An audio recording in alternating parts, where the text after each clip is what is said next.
అగ్రిగోల్డ్ ఆస్తుల అమ్మకాలపై హైకోర్టు ఇవాళ ఆదేశాలను జారీ చేయనుంది. డిపాజిటర్లకు సొమ్మును తిరిగి ఎలా చెల్లించాలి అన్న దానిపై మార్గదర్శకాలను ఇవ్వనుంది.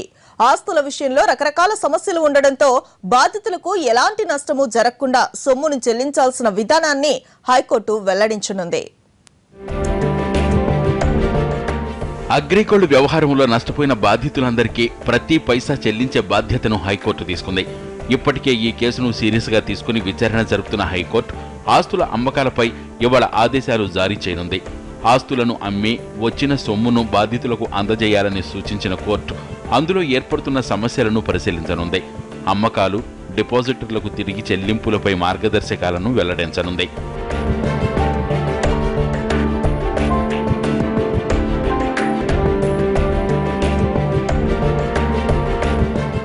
అగ్రిగోల్డ్ యాజమాన్యం బినామీ ఆస్తులను అమ్ముకుంటుందన్న బాధితుల ఫిర్యాదుతో వాటి వివరాలను కూడా తెలియజేయాలని హైకోర్టు ఇప్పటికే ఆదేశించింది. దీంతో అగ్రిగోల్డ్ తరపున లాయర్లు సంస్థకున్న బినామీ ఆస్తులను కోర్టుకు తెలియజేశారు. వీటిని ఈ రోజు హైకోర్టు పరిశీలించనుంది. అగ్రిగోల్డ్ ఆస్తులను జనవరి 1 నుంచి వేలం వేయాలని ఇప్పటికే కోర్టు తెలిపింది.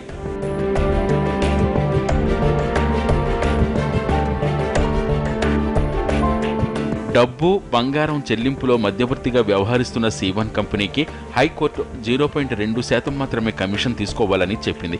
ఎప్పటికప్పుడు కేసు పూర్వాపరాలను పరిశీలిస్తున్న హైకోర్టు బాధితులకు న్యాయం జరిగే విధంగా చూస్తోంది.